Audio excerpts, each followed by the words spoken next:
আজকে কেন্দ্রীয় সংগঠন ঘোষিত 14 তারিখ থেকে 28 তারিখ পর্যন্ত আজকে সমাপনী এই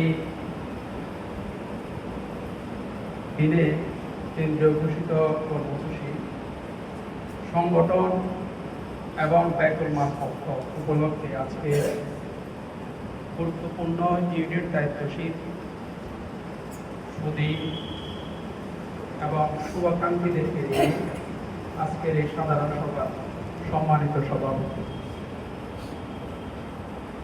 উপস্থিত আজকের এই অনুষ্ঠানের সম্মানিত প্রধান অতিথি বাংলাদেশ জামায়াত ইসলামীর কক্সবাজার জেলা শুরা ও কর্মপরিষদ সদস্য আমাদের সাতকানিয়া লোহাগাড়ার কৃতি সন্তান জনাব আলী ভাই সহ আরো যারা উপস্থিত আছেন গুরুত্বপূর্ণ দায়িত্বশীল ভাইরা, আসসালামু আলাইকুম ওয়া রাহমাতুল্লাহ। ওয়ালাইকুম আসসালাম। আমি আগেই বলেছি আমাদের একটি কর্মসূচি চলছে, আমি সেই বিষয়ের উপর আপনাদেরকে দৃষ্টি আলোকপাত করে আমাদের প্রধান অতিথি গুরুত্বপূর্ণ কথা রাখবেন। যখন আমাদেরকে বানানোর জন্য ইচ্ছে করবে তখন পরামর্শ কার সাথে করেছেন? ফেরেশতাদের সাথে। ফেরেশতাদের সাথে। ফেরেশতারা খুশি হয়েছিল না। ফেরেশতারা কি বলেছিল?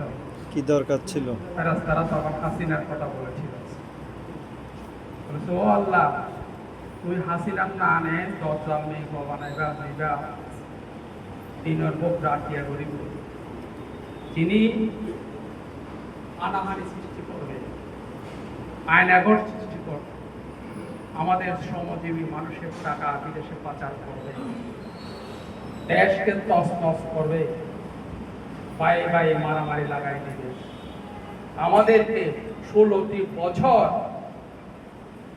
ইনসাফবিহীন একটি দেশ দিবে, সেরকম মানুষকে তুমি তৈরি করো। আজকে এই যে ভিজা বৃষ্টিতে কনকনে এই যে আবহাওয়ায় আপনারা যে এখানে এসেছেন, আপনাদের কথাও বলেছিলেন আল্লাহ। আল্লাহ বলেছিলেন আমি আমার ওই জমিনে এমন কিছু মানুষ সৃষ্টি করব যারা রাত বিরাতে বসে মসজিদে আমার একাত্মতার নাম ঘোষণা করবে। তাদের নামও আল্লাহ তখন গর্ব করে বলেছিলেন। মতিউর রহমান নিজামীর কথা বলেছিল, যারা আল্লাহ দাসত্বের জন্য জীবনকে বিলিয়ে দিয়ে এই জমিনে ইসলামী আন্দোলনকে ত্বরান্বিত করেছে, তাদের সবার কথা বলে ফেরেশতাদেরকে মুখ বন্ধ করে দিয়েছে। এখন বোঝা যাচ্ছে যে আমাদেরকে আল্লাহ এই জমিনে পাঠিয়েছেন, এমনি পাঠাননি। পাঠাইছেন না, কাজ দিয়ে পাঠাইছেন। কাজ দিয়ে পাঠাননি। ফেরেশতাদেরকে কি বলেছিল?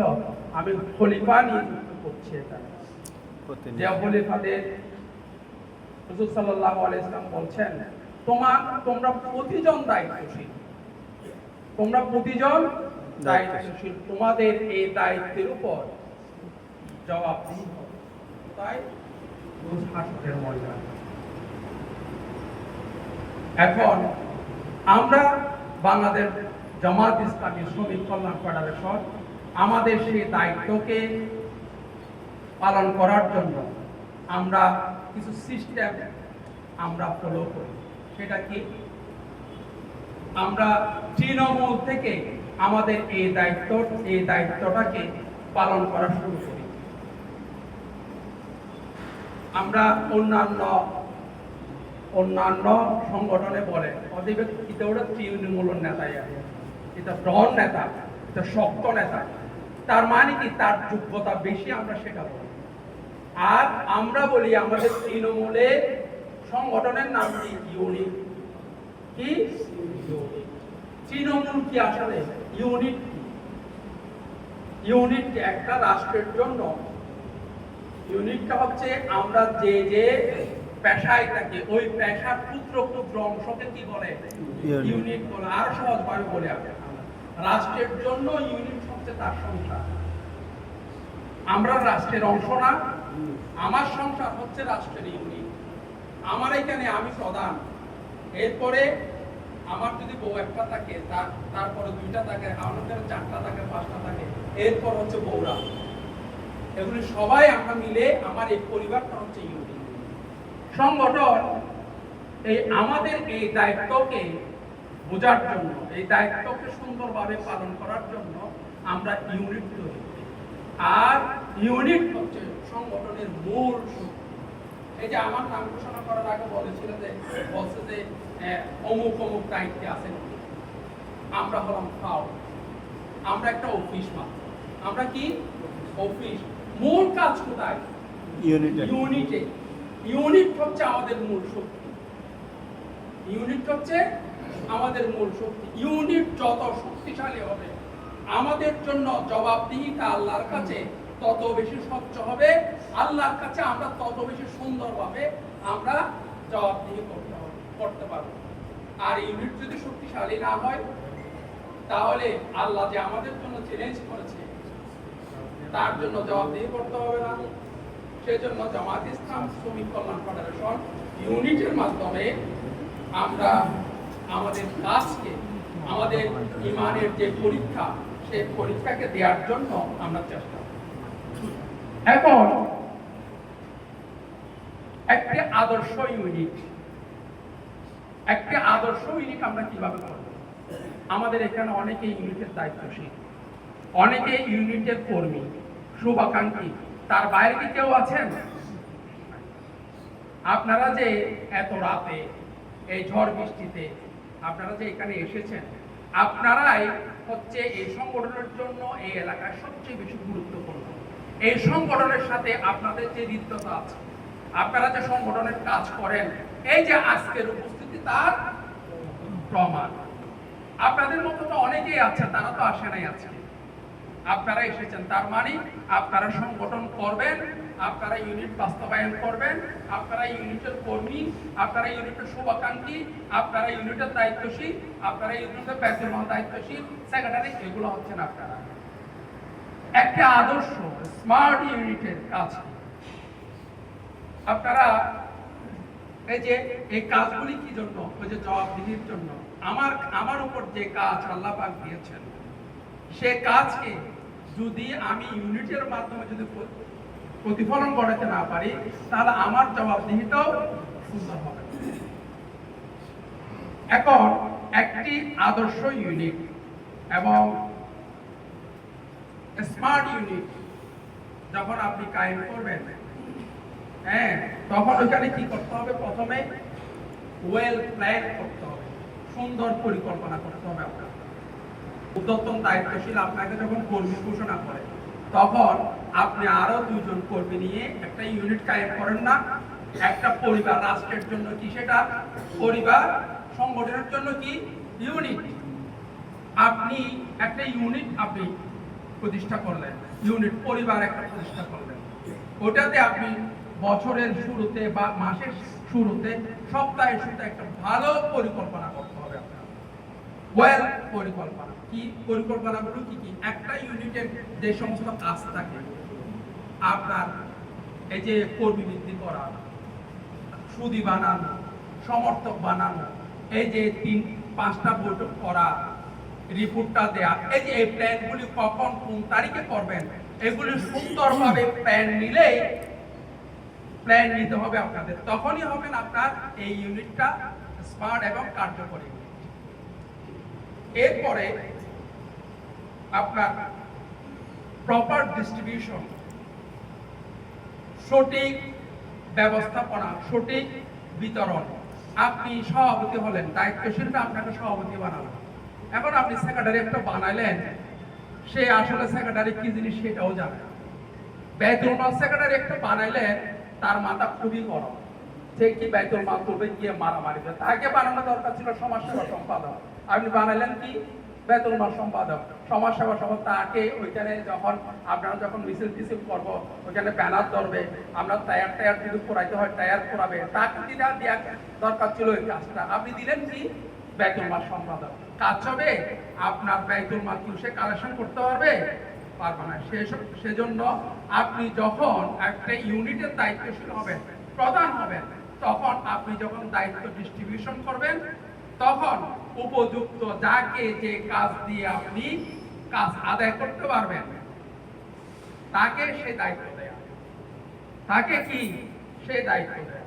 তারপর হচ্ছে সুপারভিশন, তত্ত্বাবধান করা। আপনি সভাপতি হইলেন, হ্যাঁ সভাপতি হয়ে আপনি বসে থাকলেন, ঘুমাইলেন, সেক্রেটারি একটা বানাইলেন, মাসের শেষে যদি আপনি তাকে জিজ্ঞেস করলো ওরা তো এখন দায়িত্বশীল আমিন ভাই আয়ের বছর লইব মাসে আয় স্যারকে বৈঠক নিয়ে আসিদিন ঘুরছে কিনা, এখন আয় ঘুরছিস না তুই ইউনিটের খবর কি, এরকম বললে সে কি আপনাকে বলতে পারবে? আপনি তো তাকে সুপারভিশন করেন নাই ভাই সারাদিন, প্রত্যেক দিন প্রত্যেক সপ্তাহে সুপারভিশন করছেন। আপনি যদি মাসের শেষে গিয়ে যদি বলেন ভাই বেতন মাল সেক্রেটারি বেতন মাল তুলছেন কিনা, তার তাই যদি 1000 নিয়ে একটিও নাই নিজের পকেট তো কম করে আমাদের দায়িত্বশীল আছে না, হয়তো ভাই একটু তার কসম দেখে এবার হয়তো পকেট তো দিয়ে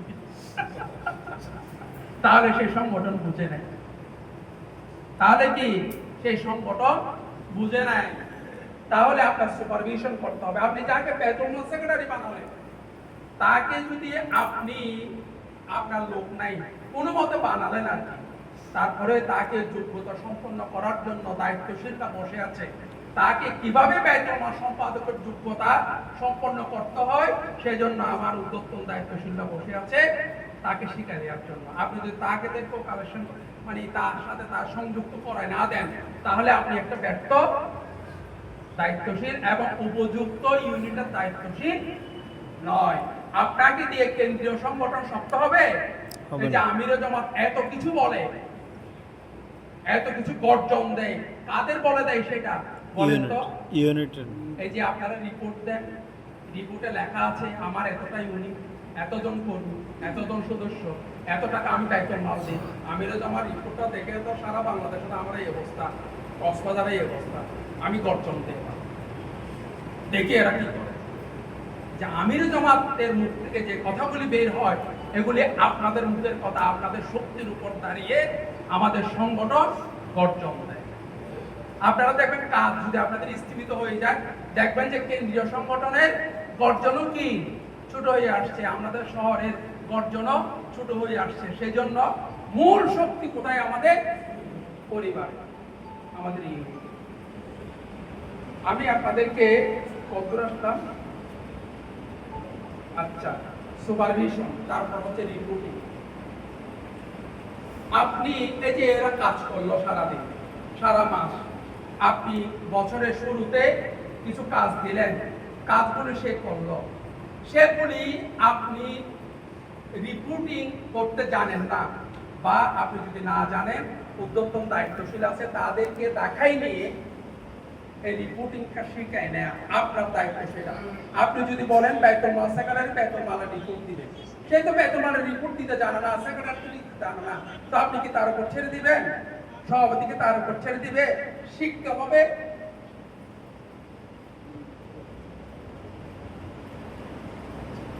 শিখতে হবে, যেহেতু এটা আমাদের পক্ষের আমি একটু সময় নিচ্ছি, এগুলো যদি না বলি তাহলে এই যে আমাদের সাংগঠনিক পক্ষের হক আদায় হবে না। সেজন্য আমি একটু সময় নিয়ে আপনাদেরকে, আপনাদের বিরক্ত হচ্ছেন কিনা?